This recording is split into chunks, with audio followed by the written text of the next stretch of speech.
Hi y'all, Jennifer with Construction Landscape here. This is our most recent Melbourne Beach, Florida project.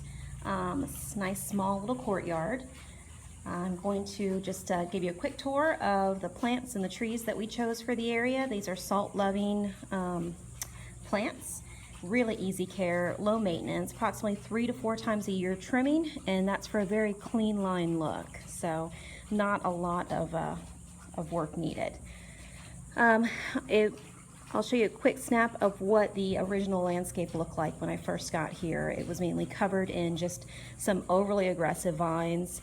The homeowners thought originally it was going to be quite easy to take care of because it's not a lot of space in this little courtyard area, but the vines became very overgrown, very weed infested, and knitted so heavily together that it was just difficult to trim. So we removed those out, leveled the ground back out, and then replaced them back with just several nice tropical layers. We'll start with this grouping here. This is one of my favorite trees. This is a cone-shaped blueberry tree.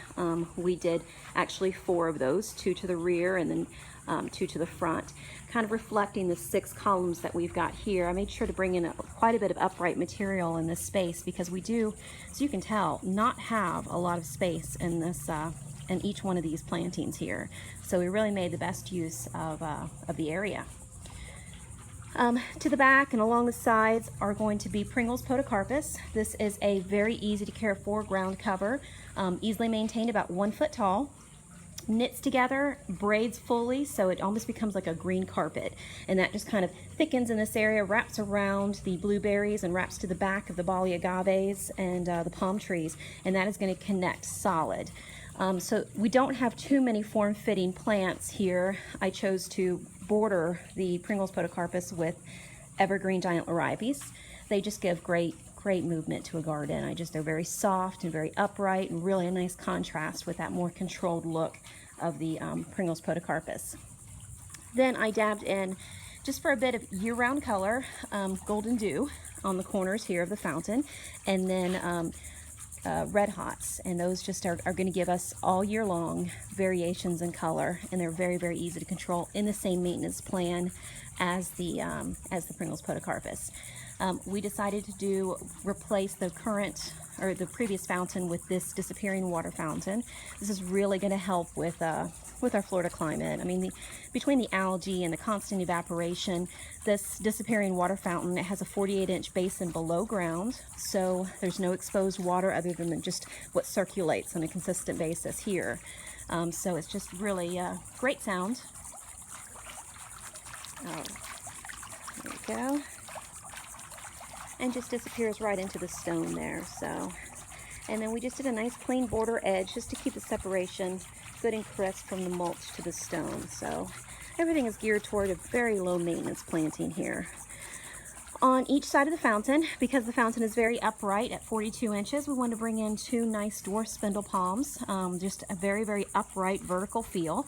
And I love to the back where we chose to do a 8-foot European fan palm. Very natural looking, very soft, and then bordered it again with Exoras, and those are just the Nora Grand variety, just make a perfect hedge. So we kind of repeated that process over and over again, where we did a upright, very soft canopy and then bordered it with a very controlled feel.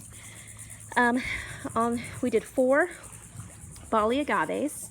One of my favorite agaves ever. They give us great color. These are still young yet, but they're going to come in or grow into about 4 foot tall. So they'll give us some nice impact. And we do have 4 of those on each of the corners of the pavers. Kind of gives us a little pop amongst that Pringles Podocarpus, which is going to be very controlled underneath of it, and they'll just be a nice vertical impact amongst the Pringles Podocarpus. And then here are the other 2 blueberry trees.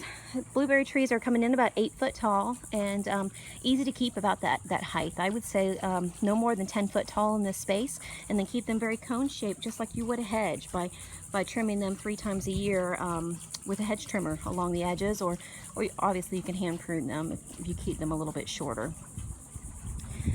We're gonna go out to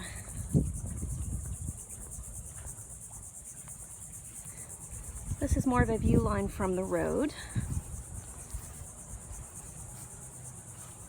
Now, if you saw the original planting, it popped out quite heavy over on this corner, and then angled in closer to where that column was there. And we decided to close this in a little bit softer here, and then just curve it around and angle it in, and then stop it right on the curve of the walkway. I really like to hug those curves, so we made sure to just kind of create a nice little corner there as you're coming up the walk. So we started, this bottom tier is going to be the evergreen giants like we have inside, and they're going to be about 10 to 12 inches is what the ground cover goes to. And then right as we're wrapping along the front of the gold mound here, those are Pringles Podocarpus again. We're going to keep those at 1 foot tall. Again, they're going to connect and be a solid hedge. The grouping to the back is gold mound, and even though they're shorter at planting because they tend to be more squatty, they are going to get into that 2 foot range to 2.5 foot. So if you've got 2.5 foot there, and then it goes down to the 1 foot, and then down to the 10 to 12 inches, we just kind of have a nice layered effect till you get up to the clustering of the quarter lines. And that's the anti-lou variety, one of my favorite varieties. They can handle the full sun, like a little protection, so I usually try to put them underneath a palm tree. But they'll flesh out and widen out to about double the size that they currently are, and then max out about 6 foot tall. And then the trimming on those is very, very simple. I have another video that shows that you just trim one stalk every single year, and then you can reroot that stalk in any of the open spaces. So you can kind of create a whole field of anti-lou quarter lines in that, and with that plant. So tons of free plants. Over here again, we repeated the pattern with the golden dew and then the Pringles Podocarpus, and of course now we have the Ixoras again. So it's a lot of repetition and planting. I think it's important to do that because in a mass planting, it's easy to put in too many varieties and for it to not flow as well. So, and you'll notice from the Liriope to the golden dew to the quarter lines to the Pringles Podocarpus and the palms, these are all tough plants. These are all Florida-friendly plants. These are all plants that that you can find just about at any nursery because they are the tried and true plant.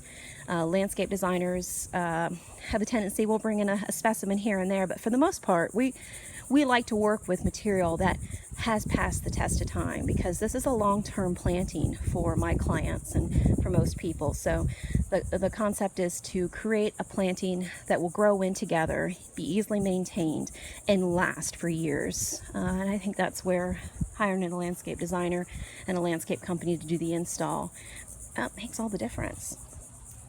If you'd like us to come out and take a peek at your space, give me a call. You can reach me at 772-473-3218, or you can see our profile on House at house.com, Construction Landscape. You could also check out our website, which is www.constructionlandscapeinc.com. I hope to see ya.